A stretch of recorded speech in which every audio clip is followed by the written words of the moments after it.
चंदा के कमरे में ऐसा कुछ ना कुछ जरूर मिलेगा जिससे ये पता चले कि वो कौन है, कटे से आई है, जिससे ये भी साबित हो जाए कि वो बजाज खानदान की असली पोती ना है।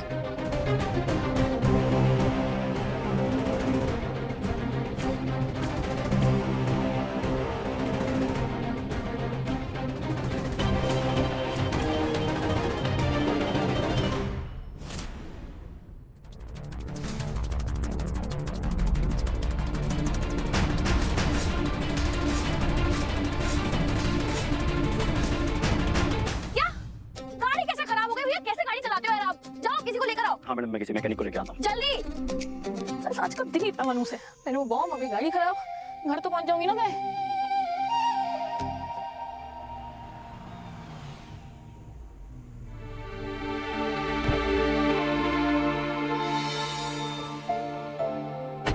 चंदा, इतनी देर रात तुम यहाँ? मेरी गाड़ी खराब हो गई थी और ड्राइवर भैया मैकेनिक को ढूंढने गए हैं। ओह, वैसे कमाल इत्तेफाक है ना। मैं भी यहीं से गुजर रहा था, तुम्हारी भी गाड़ी खराब हो गई, तो मैं छोड़ देता हूँ तुम्हें। पर नो नो नो नो परवा, वैसे भी इतनी स्वीट सी लड़की इतनी देर रात यहाँ ऐसे इंतजार करे कहाँ अच्छा लगता है। और मैंने भी सोचा था कि तुमसे कभी बात होगी, मुलाकात होगी, लेकिन मौका नहीं मिला। वेल आई थिंक आज हो सकती है। प्लीज कब, मैं तुम्हें छोड़ देता हूँ घर पे। वेद आज कुछ ज्यादा ही हैंडसम नहीं लगा, जितना क्यूट दिखता है उतना मीठा भी बोलता है। हाय, जाना तो बनता है। चंदा के फोटो मायरे के साथ, इसका मतलब इसने मायरे और अपने फोटो के साथ फेर बदल किए हैं। एक एक सबूत, वो नकली जमचन, सारी झूठी कहानियां, ये फोटोस, ये सब इसने अकेले ने किया है या इसके साथ कोई और मिला हुआ है? कहीं ऐसा तो नहीं कि कोई अपने फायदे के लिए इसका इस्तेमाल कर रहा है? जो भी है, कोई ऐसा है जो हमारे परिवार के बारे में गहरी से गहरी बात जानता है। अभी ये सच।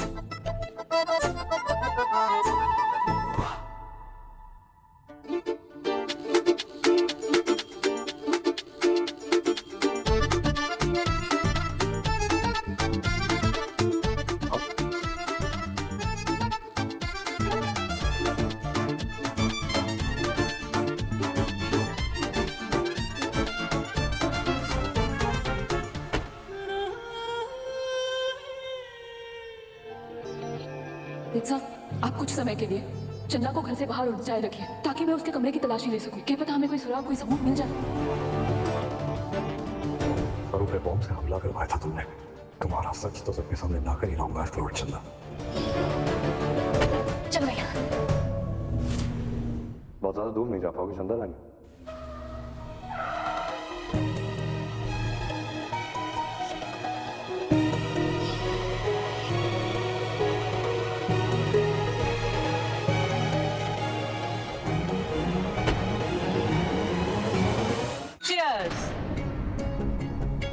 मॉम, नानी, आज नो रोक टोक, आज अनलिमिटेड सेलिब्रेशन होगा। मैं बता नहीं सकती मैं कितनी खुश हूँ। यस ऑफ कोर्स अनिका, भले ही बम ब्लास्ट से सरू बच गई, पर धमाका तो हुआ, जिससे उसके हर प्लान, हर कोशिश बर्बाद हो गई, है ना? Cheers, cheers. ये पेपर रेडी करवा लिया है मैंने। और ये रहे प्रॉपर्टी के पेपर्स। सरू को लगेगा कि वो अपने बयान पर साइन कर लिया, पर एक्चुअली वो बीच में रखे गए इन पेपर्स पर भी साइन करेगी, जिसमें लिखा है कि बजाज और पायल की प्रॉपर्टी जो उसके नाम है, अब वो चंदा को दे रही है।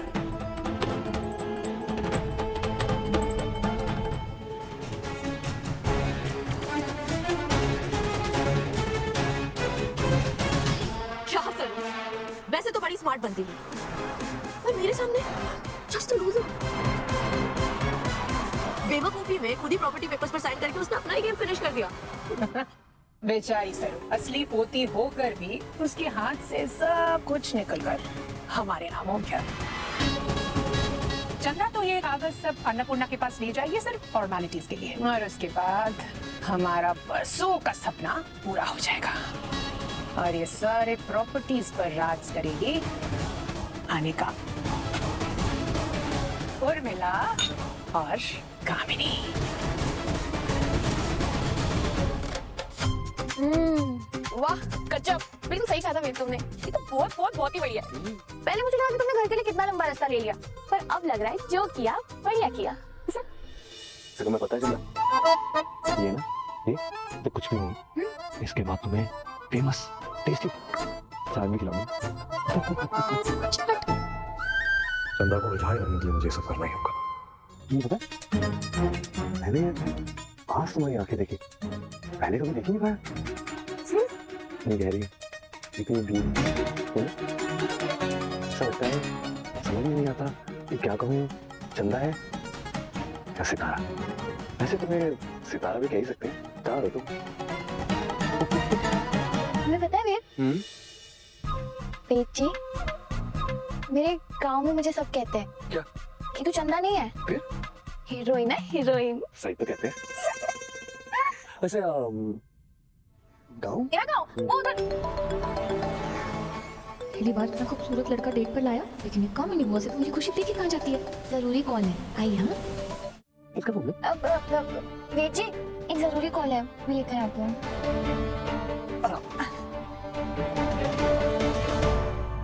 कहाँ टाइम पास कर रही है? हाँ, घर क्यों नहीं आई अभी तक? अरे यार आ रही हूँ। जाके हिटलर हो क्या तो पल पल की खबर दो, थोड़ी बहुत तो लाइफ एंजॉय करने दो यार। एंजॉय करने के पैसे नहीं मिल रहे तुझे? हाँ, जल्दी खड़ा। सरू के साइन किए हुए प्रॉपर्टी पेपर्स अन्नपूर्णा के पास ले जाना है और उसके बाद प्रॉपर्टी ट्रांसफर की सारी फॉर्मेलिटीज पूरी करनी है जल्द से जल्द। सरू ने प्रॉपर्टी के पेपर साइन कर दिए।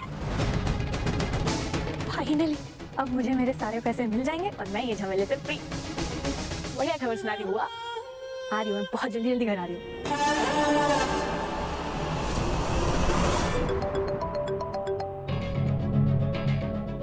जी वेद साहब, सरू सरू मेरी बात ध्यान से सुनो।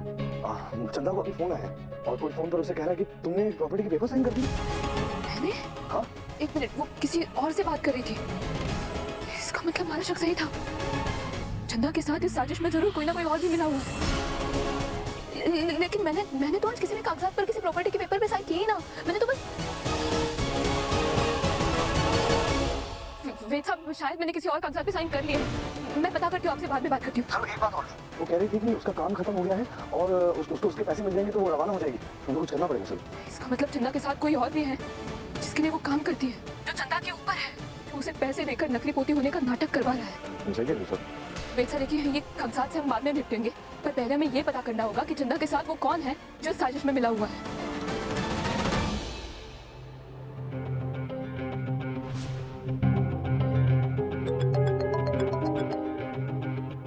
हेलो हेलो इंस्पेक्टर साहब, मैं सरू बात कर रही हूँ। हमारे कॉलेज में जो ब्लास्ट हुआ था ना, उसके बाद आपने हमारा बयान देने के लिए जो कागजात पे साइन करवाए थे, वो कागजात आपके पास है क्या?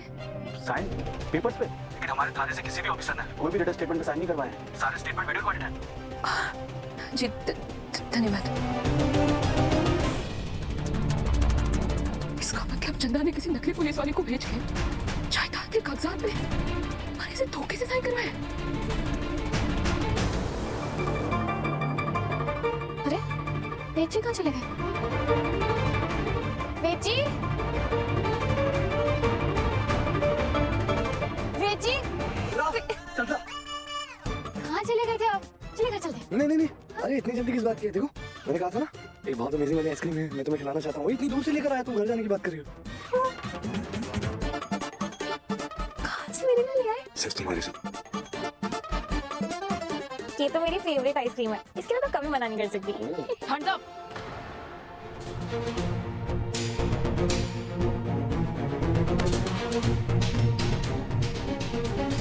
हमारे पास एक प्लान है। मैं चंदा पे एक जानलेवा हमला करूंगी। हेलो क्या बोल रही हो तुम? जानलेवा हम? झूठ मूठ का। मैं उसको ये कहूंगी कि भाई को उसी इंसान ने भेजा जिसके लिए वो काम करती है। फिर आप बुला होकर चंदा उस इंसान से लड़ने के लिए जाएंगे।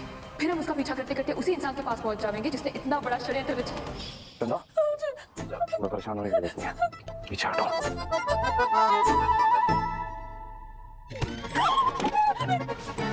कौन हो तुम? क्या चाहते हो मुझसे? ये तुम मुझे कहने देखते हैं। अरे मैं अमीर नहीं हूँ, मैं बस एक्टिंग कर रही हूँ। मेरे को मत बताओ। तेरे को मारने की सुपारी मिली है मेरे को। कौन मारना चाहता है मुझे? बॉस, तेरी बॉस, जिसके लिए तू काम करती है, जिसके लिए तू झूठ बोलती है, उसने बोला है कि तेरा काम खत्म हो गया है, अब तेरा गेम ओवर करना है। तेरी जरूरत नहीं है, तेरा काम तमाम करना है। बॉस ने मतलब हुआ नहीं मुझे मरवाने के लिए सुपारी दी? वाह काम ही नहीं हुआ, सरू ने पेपर साइन कर दिए तो मेरा काम खत्म और तेरा पैसा हजम।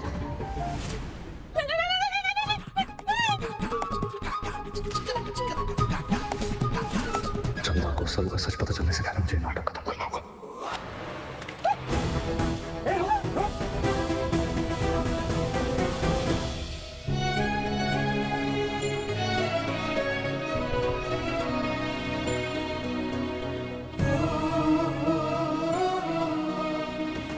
सॉरी वैसे आपको ज्यादा लगे तो मैंने गलती से जरूर से मैं ठीक हूँ तुम्हें नहीं लगी ना मैंने वहाँ पे अरे वो चंदा आदित्य हम चाहिए ये बड़ी चंदा चंदा वो भाग गया, तुम ठीक तो हो ना?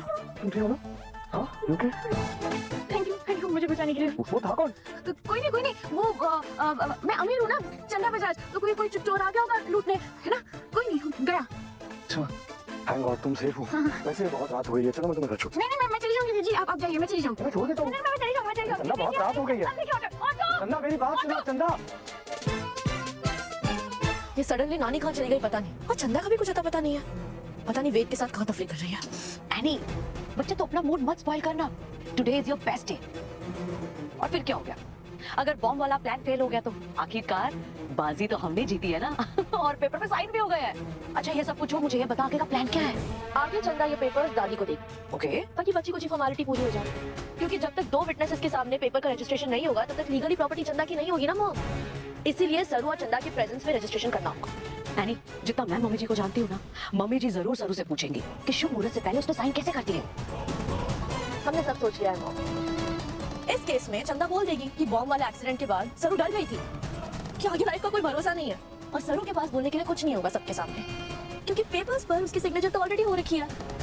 और फिर चंदा को झूठा साबित करने के लिए उसके पास कोई प्रूफ भी नहीं होगा। Win win.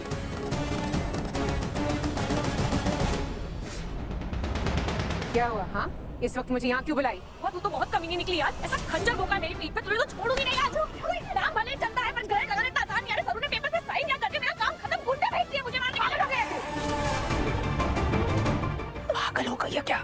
हाँ क्या कर रही है? इतनी भोली मत बनो, आपका सारा सच जानती हूँ मैं।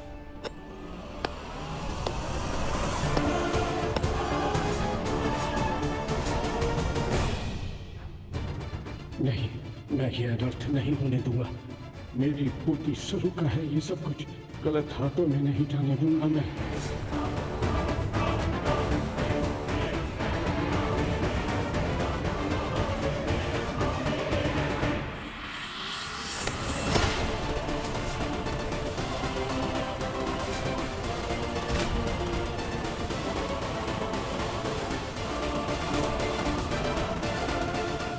ये कागजात अन्नपूर्णा को मिल गए तो कामिनी अपने मकसद में कामयाब हो जाएगी, मेरा परिवार बर्बाद हो जाएगा।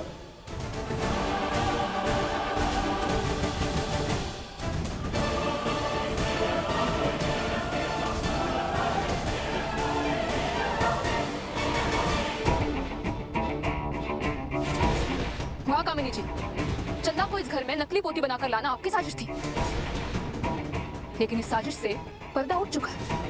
सरू तुम यहाँ? हाँ मैं वही हूँ जिसने थारे ऊपर हमला किया था। सरू तू?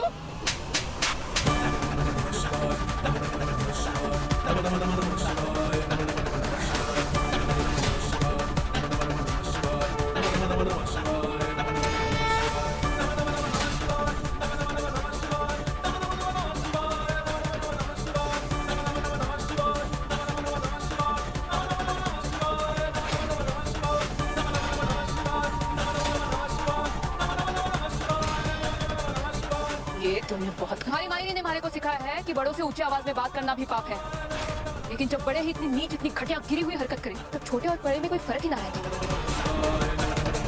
बचता है तो सिर्फ सही और गलत। इतनी नीच इतनी घटिया हरकत की आपने अपने ही परिवार के साथ इतना बड़ा खेल खेला। दादी साहब की जायदाद हड़पने के लिए आप ये भाड़े पे एक नकली पोती लेकर आई। अरे डायन भी 9 घर छोड़ के वार करती है, लेकिन आप जिस घर में रहती है उसी घर की थाली में छेद कर दिया आपने। इतनी कपटी इतनी दुष्ट है आप कि हमारे कॉलेज में वो बॉम्ब लगाया। वो तो अनिका बीच में आ गई थी इसलिए आपका प्लान फेल हुआ। हाँ किया मैंने। तो क्या कर लेगी तू सरू?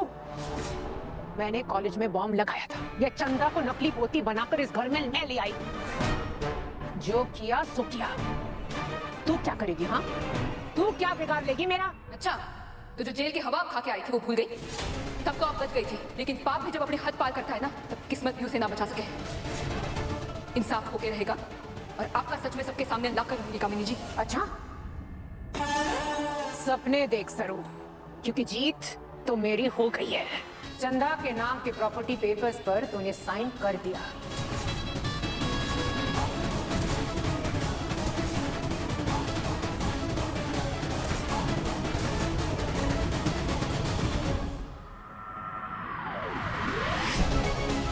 राम जी, हमारी पोती के साथ ना इंसाफी ना होने देना।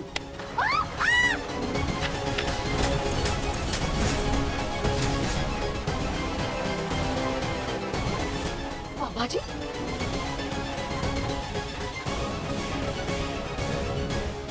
छोड़िए।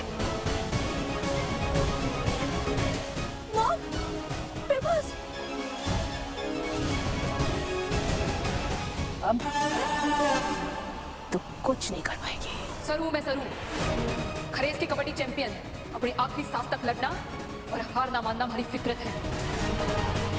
और अपनी दादी सा के लिए जान दे भी सकती हूँ और जान ले भी सकूं। अब थारे धोखे का खेल खत्म और थारे सजा की उल्टी गिनती शुरू।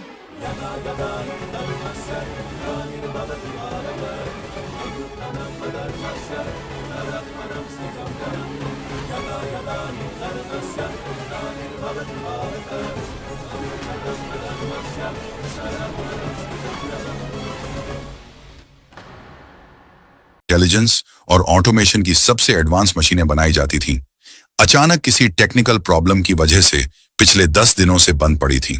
रोज करोड़ का नुकसान हो रहा था। दुनिया के बड़े से बड़े इंजीनियर इस पर अपना तजुर्बा आजमा चुके थे, लेकिन कोई भी मशीन को ठीक नहीं कर पा रहा था।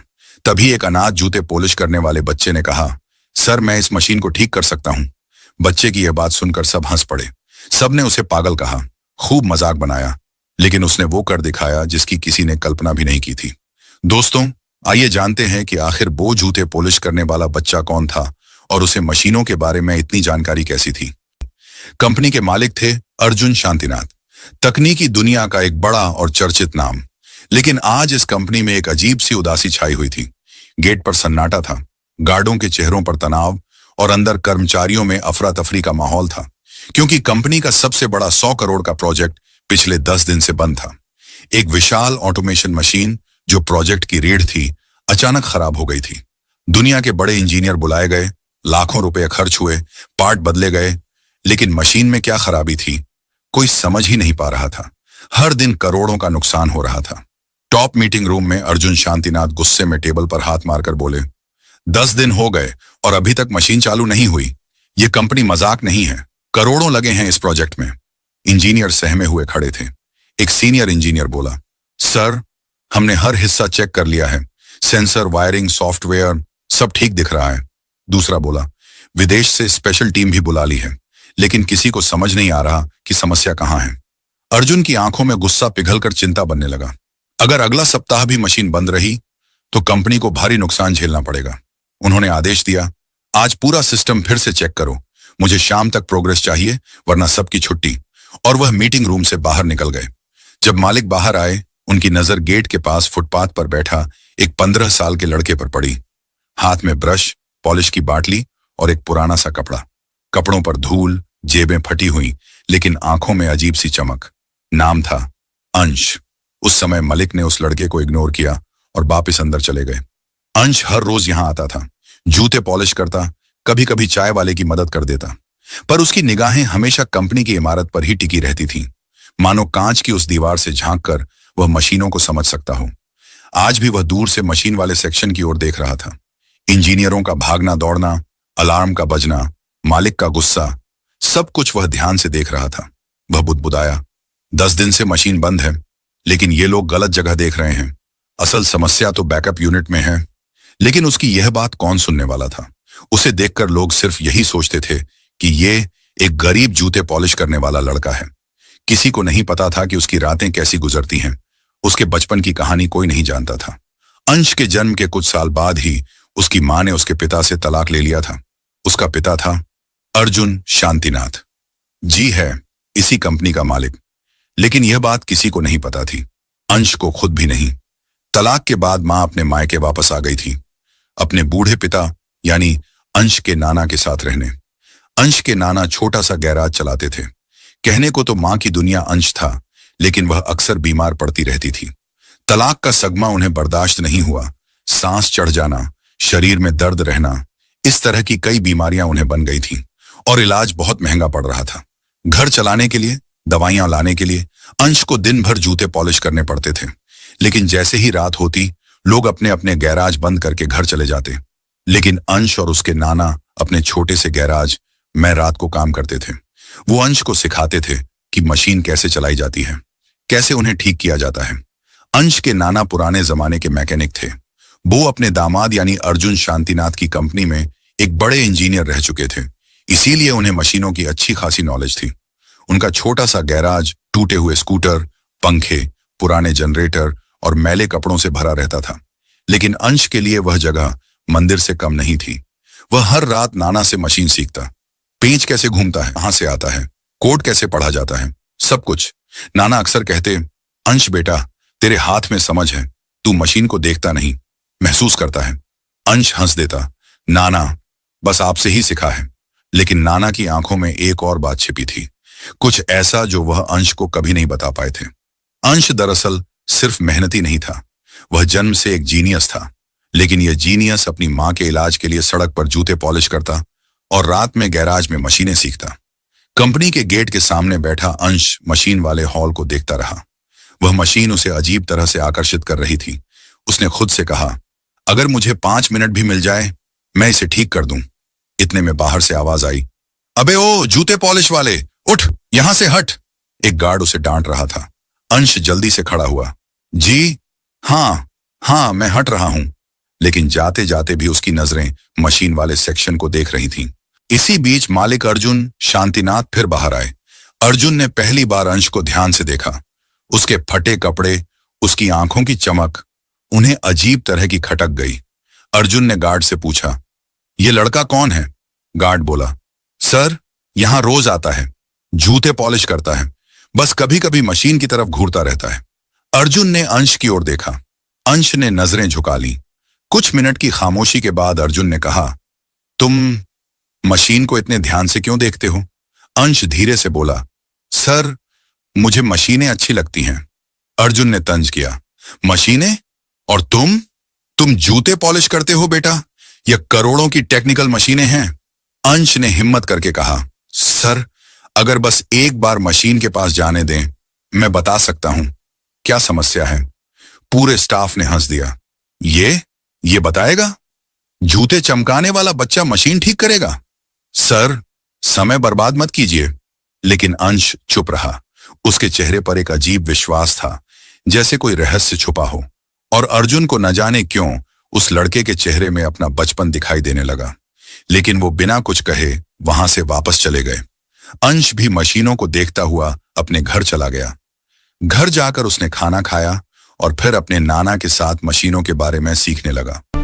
अगली सुबह कंपनी के गेट के सामने वही हलचल थी। इंजीनियरों के हाथों में फाइलें, कॉन्फ्रेंस कॉल की आवाजें और मशीन अभी भी बंद थी। अंश फुटपाथ पर अपना छोटा सा स्टूल रखकर बैठा था। उसके सामने पॉलिश की बोतल और ब्रश रखा था। लेकिन आज वह पहले से भी ज्यादा बेचैन था। उसकी मां की दवा खत्म हो गई थी। कल रात नाना ने कहा था, अंश तू बहुत तेज दिमाग वाला है, लेकिन दुनिया तेरा विश्वास नहीं करेगी जब तक तू खुद को साबित नहीं कर देता। अंश की आंखें भर आईं। नाना ने मुस्कुराकर कहा, दुनिया किसी गरीब के हुनर को नहीं पहचानती बेटा, जब तक वह अपनी काबिलियत से दुनिया को झटका न दे दे। ये बात अंश के दिल में उतर गई। अंश को अपनी मां की दवा लेने के लिए पैसे चाहिए थे। उसने सोचा, अगर मैं मशीन ठीक कर दूं तो शायद मुझे कुछ मिल जाएगा और फिर मां का इलाज हो जाए। ये सोचकर वो गेट पर पहुंचा। धीरे से गार्ड से बोला, भैया बस 5 मिनट। गार्ड चिल्लाया, अबे फिर आ गया तू, कहां था दूर रहना?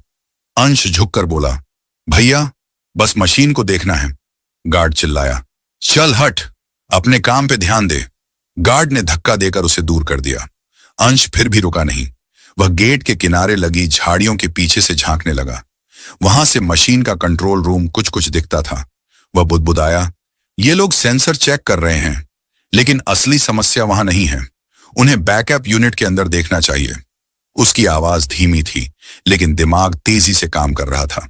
कुछ ही देर बाद एक इंजीनियर बाहर निकला और उसे देखा। वह चिल्लाया, ओए, यहां क्या कर रहा है? अंदर झांक रहा है।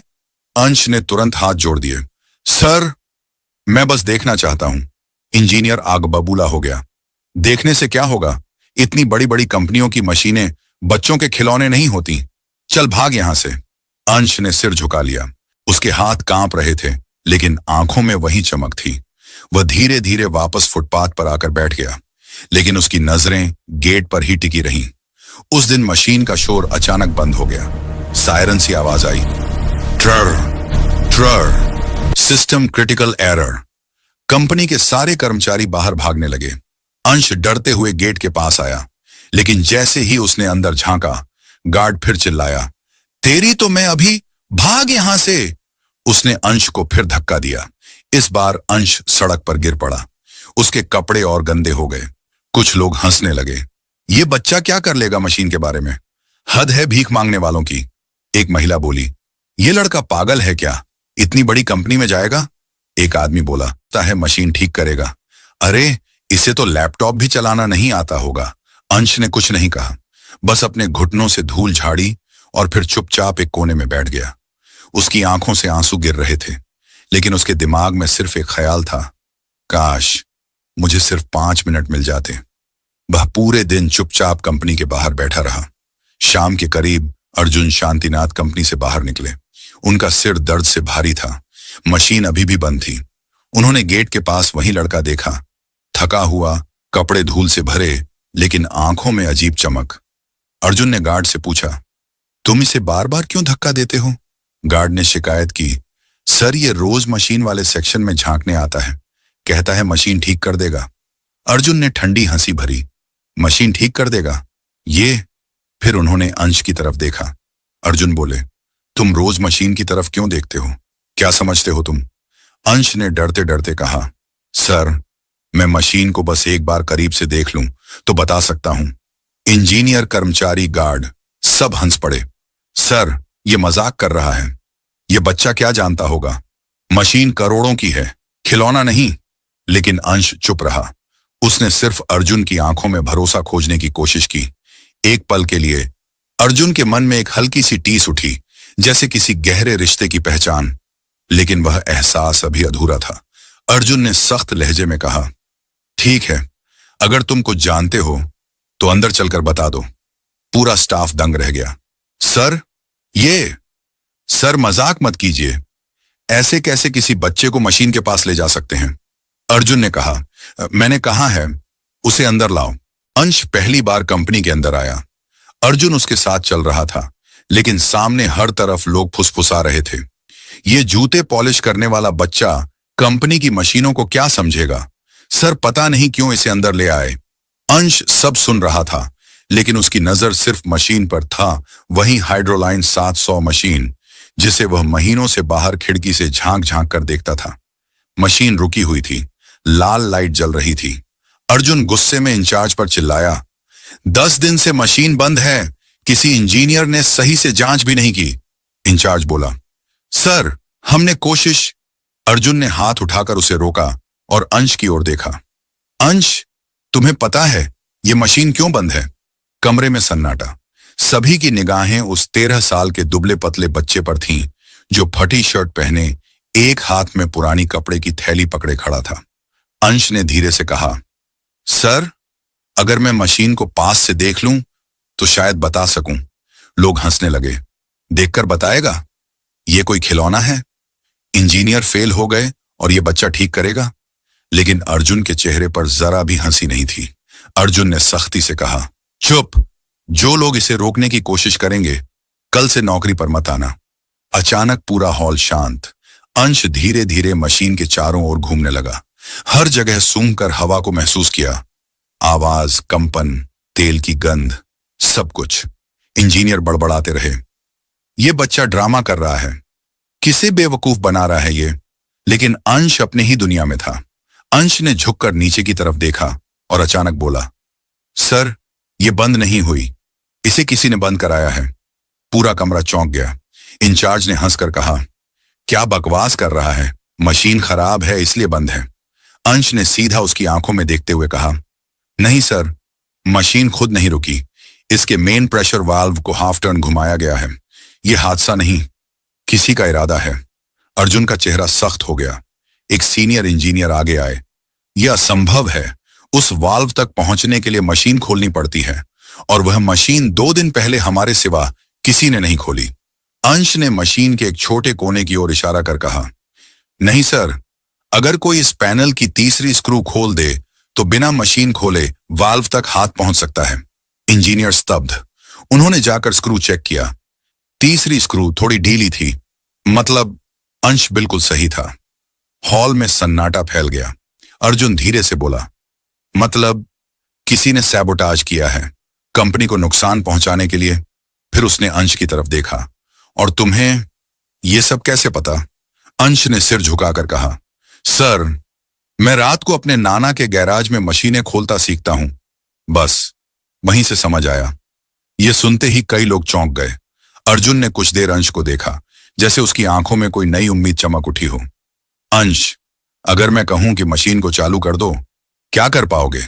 इंजीनियर चौंक कर बोले, सर, यह मजाक नहीं है, इतनी भारी मशीन गलती से भी ब्लास्ट हो सकती है। लेकिन अर्जुन ने कहा, मैंने फैसला कर लिया है। फिर उसने अंश की ओर देखते हुए कहा, बोलो अंश, तैयार हो? अंश ने पहली बार मुस्कुराकर कहा, जी सर, कोशिश करूंगा। इस एक लाइन ने पूरा हॉल चुप कर दिया। इंजीनियरों ने एक दूसरे को देखा। यह पागलपन है। अगर मशीन फट गई तो? बच्चा है सर, यह खेल नहीं। लेकिन अर्जुन की नजरें सिर्फ अंश पर थीं, जिसमें किसी भी तरह का डर नहीं था, सिर्फ एक उम्मीद थी। अंश झुककर मशीन के निचले हिस्से में गया, जहां एक छोटा सा कंपार्टमेंट था। उसने टॉर्च मांगी। इंजीनियर ने झुंझलाकर कहा, टॉर्च लेकर क्या करेगा? तुमसे नहीं, अर्जुन ने तीखे स्वर में कहा। टॉर्च हाथ में आते ही अंश ने अंदर झांका और तुरंत बोल पड़ा, देखा सर, ये पाइप, ये वाला नहीं, इसे यहां होना चाहिए था। इंजीनियर ने झुककर देखा और चौंक गया। ये तो सही में गलत जगह है। अंश ने मशीन के अंदर हाथ डालकर धीरे से उस पाइप को घुमाया और एग्जैक्ट जगह फिट किया। इंजीनियर दंग थे। एक आदमी बड़बड़ाया, हमसे इतनी दिनों से गलती हुई और ये बच्चे ने 2 मिनट में पकड़ ली। अंश मशीन के दाएं हिस्से में गया, जहां एक बड़ा जंक्शन बॉक्स था। वह हल्का सा कंपन कर रहा था। अंश ने उसका हाथ उस पर रखा और अचानक पीछे हट गया। सर, अगर इसे अभी ऑन कर दिया तो ब्लास्ट हो जाएगा। पूरा स्टाफ दहशत में। अर्जुन आगे बढ़ा, ब्लास्ट? लेकिन क्यों? अंश ने बॉक्स की तरफ इशारा किया। सर, इस पैनल की वायरिंग बदल दी गई है। पॉजिटिव और नेगेटिव क्रॉस कर दिए गए हैं। एक इंजीनियर चिल्ला पड़ा, यह तो कोई जानबूझकर ही करेगा, यह हादसा नहीं है। अर्जुन को अंश की बात याद आई। सर, इसे किसी ने बंद कराया है। अब सब कुछ साफ हो रहा था। अंश ने कहा, सर, मुझे सिर्फ 10 मिनट दीजिए। अगर मैं गलत हुआ, मैं खुद यहां से चला जाऊंगा। अर्जुन बोला, शुरू करो। अंश स्क्रू ड्राइवर और एक छोटे प्लास की मांग करता है। इंजीनियर उसे उपकरण देने में भी हिचक रहे थे, लेकिन अर्जुन के एक इशारे पर दे दिए। अंश मशीन के पीछे जाकर बिल्कुल सही तारों को पहचानता है, उन्हें काटता है, फिर दोबारा जोड़ता है। कई लोग स्क्रीन पर स्क्रीनिंग डेटा देख रहे थे। सब कुछ अंश की बात से मैच हो रहा था। 10 मिनट पूरे हुए। अंश मशीन के सामने खड़ा हो गया और बोला, सर, अब इसे ऑन किया जा सकता है। सब हड़बड़ाए, अरे अभी मत करना, कुछ गलती हुई तो? बच्चा है, क्या पता। अर्जुन ने किसी की नहीं सुनी। उसने अंश को ही इशारा किया, तुम ही ऑन करो। अंश धीरे से मुख्य बटन के पास गया, एक लंबी सांस ली और क्लिक। 2 सेकंड, 5 सेकंड, 7 सेकंड, सबकी सांसें थमी हुई थीं। अचानक गूंस, मशीन चालू हो गई। लाल लाइट बंद, हरी लाइट जल उठी। सारा सिस्टम रिवाइव हो गया, जैसे 10 दिन से सोई मशीन आज बच्चे की आवाज सुनकर जाग गई हो। हॉल में चारों तरफ, ओह माय गॉड, ये बच्चे ने कर दिया, अविश्वसनीय। अर्जुन की आंखों में चमक थी। वह धीरे से बोला, अंश, तुमने कर दिखाया। अंश ने शर्माते हुए कहा, सर, मैंने कुछ नहीं किया। मशीन खुद बता रही थी कि उसे क्या तकलीफ है। मशीन चालू हो चुकी थी, हरी लाइट चमक रही थी, सारी कंपनी में खुशियों की आवाज थी, लेकिन अर्जुन चुप खड़ा बस अंश को देख रहा था। इंजीनियर जश्न मना रहे थे, पर अर्जुन के दिमाग में एक ही सवाल घूम रहा था, ये बच्चा है कौन? अर्जुन अंश के पास आया। उसकी आवाज बहुत धीमी थी। बेटा, तुम हो कौन? अंश ने शर्माते हुए कहा। सर, मैं कोई नहीं हूं। अर्जुन ने सिर हिलाया। नहीं, कोई साधारण बच्चा 100 करोड़ की मशीन यूं नहीं ठीक कर सकता। वह नीचे घुटनों के बल बैठ गया ताकि उसकी आंखें अंश की बराबर हों। सच सच बताओ, तुम्हें मशीनों की इतनी जानकारी कहां से मिली? तुम इस कंपनी में बार बार क्यों आते थे? अंश ने गहरी सांस ली और पहली बार खुलकर बोला, सर, मैं जूते पॉलिश करता हूं। मेरी मां बहुत बीमार रहती है, उनकी दवाइयों के लिए मैं सड़क किनारे जूते पॉलिश करता हूं। पूरे हॉल में सन्नाटा। रात में मैं नाना के छोटे से गैराज में काम करता हूं, वहीं पुरानी मशीनें खोलता हूं, उन्हें वापस जोड़ना सीखता हूं। इंजीनियरों ने आपस में देखा, एक बच्चा, गराज और इतनी गहरी समझ। अर्जुन ने धीरे से पूछा, तुम्हारे पिता? अंश ने सिर झुका लिया। मुझे नहीं पता सर, मैंने उन्हें कभी नहीं देखा। यह जवाब अर्जुन के दिल में चुभ गया, क्योंकि उसकी अपनी कहानी ठीक ऐसी ही थी। अर्जुन ने ध्यान से अंश का चेहरा देखा। उसकी आंखें, उसकी नाक, उसकी बोलने की शैली, कुछ बहुत गहरा अर्जुन के अंदर हिल रहा था। उसने धीरे से पूछा, तुम्हारी मां का नाम क्या है? अंश ने कहा, अनन्या, अनन्या शौर्य। यह सुनते ही अर्जुन के पैरों के नीचे से जमीन खिसक गई। हॉल में खड़े लोग देख रहे थे। अर्जुन की सांस रुक गई थी। अनन्या शौर्य, यह वही नाम था जिससे वह 12 साल पहले तलाक ले चुका था, एक गलतफहमी की वजह से। उसकी आंखों में हल्का कंपन आया। और तुम्हारा नाम? अंश। पूरा नाम? अंश चुप रहा, फिर धीरे से बोला, अंश, अंश, अनन्या। अर्जुन के भीतर जैसे तूफान उठ पड़ा। अर्जुन ने लगभग कांपती आवाज में पूछा, तुम्हारी उम्र? 12 साल। कहां रहते हो? नाना के साथ। मां कहती हैं कि पापा ने उन्हें छोड़ दिया और कभी वापस नहीं आए। अर्जुन जमीन पर बैठ गया, आंखें लाल, हाथ कांप रहे थे। 12 साल, उसी साल का बच्चा, अनन्या का बेटा, दिखने में बिल्कुल उसी जैसा। अर्जुन की आवाज टूट गई। अंश, क्या तुम्हारी मां ने कभी तुम्हारे पापा की तस्वीर दिखाई? नहीं सर, वो हमेशा कहती हैं, कुछ तस्वीरें फाड़ दी, कुछ खो गईं। अर्जुन की आंखों से आंसू गिर पड़े। वह समझ चुका था, यह बच्चा, यह वही है, उसका अपना, उसका खोया हुआ बेटा। अर्जुन ने अंश को कसकर पकड़ लिया, जैसे 12 साल का सूखा एक ही पल में बारिश में बदल गया हो। इंजीनियर, स्टाफ, सभी लोग दंग खड़े थे। अर्जुन ने कांपती आवाज में कहा, अंश, तुम मेरे। वह पूरी बात नहीं बोल सका, गला भर आया। उसने अंश का चेहरा दोनों हाथों में लिया। बेटा, तुम मेरे जैसे क्यों लगते हो? अंश घबरा गया। सर, आप ठीक हैं? लेकिन अर्जुन अपने आप को रोक नहीं पाया। धीरे से बोला, क्योंकि तुम शायद मेरे ही बेटे हो। पूरी कंपनी में एक चीख सी फैल गई। क्या? मालिक का बेटा? अंश डर गया, पीछे हट गया। ऐसा मत कहिए। मेरी मां, हम बहुत गरीब हैं। अर्जुन ने तुरंत कहा, गरीबी किसी रिश्ते को नहीं रोक सकती। अंश, और अगर तुम मेरे बेटे निकले तो तुमने आज सिर्फ मशीन नहीं, मेरी जिंदगी भी ठीक कर दी है। अर्जुन ने सुरक्षा विभाग को बुलाया और साफ शब्दों में कहा, कल सुबह डीएनए टेस्ट होगा। पूरे स्टाफ के बीच सन्नाटा छा गया। अंश बस एक ही बात सोच रहा था, क्या वाकई ये आदमी मेरा पापा हो सकता है? अर्जुन का दिल धड़क रहा था। क्या अंश वही बेटा है जिसे किस्मत ने 12 साल बाद लौटाया है? मशीन ठीक होने के बाद पूरी कंपनी में सिर्फ एक ही चर्चा थी, क्या अंश वाकई मालिक का बेटा है? अंश घबराया हुआ था। वह सोच भी नहीं पा रहा था कि उसकी एक छोटी सी कोशिश उसकी पूरी जिंदगी बदल देगी। अर्जुन उसे अपनी कार से घर छोड़ने लगा, लेकिन अंश ने मना कर दिया। सर, मैं खुद चला जाऊंगा। अगर लोग मेरी मम्मी को देखकर कुछ बोले, उन्हें बहुत बुरा लगेगा। अर्जुन ने पहली बार अंश के सिर पर हाथ फेरा। कल मैं तुम्हारे घर आऊंगा, डीएनए टेस्ट होगा, फिर सच सामने आएगा। अंश चुपचाप चला गया। अर्जुन पूरी रात सो नहीं पाया। अर्जुन पहली बार उस पुराने मोहल्ले में पहुंचा जहां अंश रहता था। सड़क तंग, लोग गरीब, लेकिन एक छोटा सा घर जिसके दरवाजे के बाहर जूते पॉलिश का छोटा सा डिब्बा रखा था। अर्जुन का दिल पिघल गया। वहीं एक औरत बैठी थी, कमजोर लेकिन चेहरे पर अजीब सी शांति।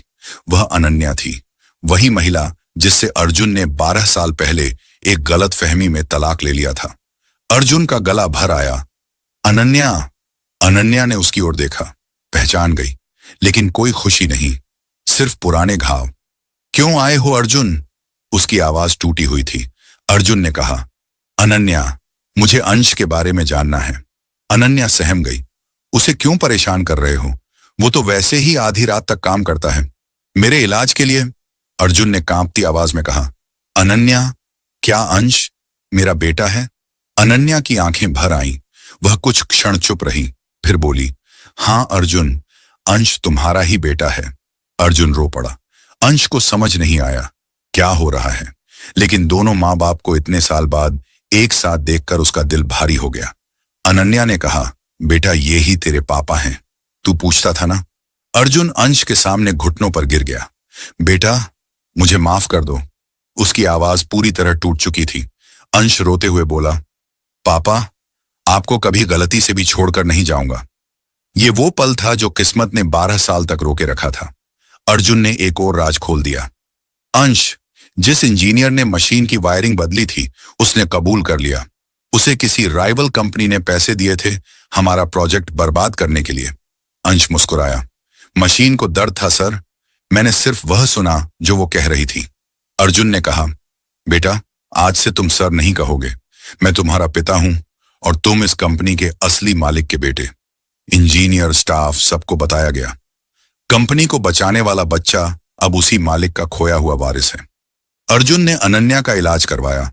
अंश को एक शानदार स्कूल में दाखिला मिला और अपने गैराज को कंपनी के अधीन करते हुए नाना को इज्जत और नौकरी मिली।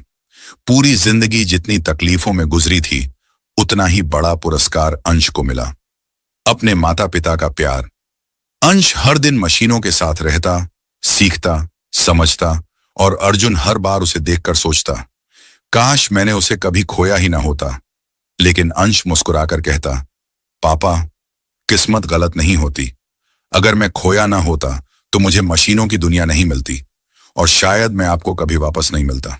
अर्जुन ने उसे गले लगा लिया। दोस्तों, आपको यह कहानी कैसी लगी हमें कमेंट में जरूर बताएं और आप इस वीडियो को देश के किस कोने से देख रहे हो ये भी जरूर बताएं।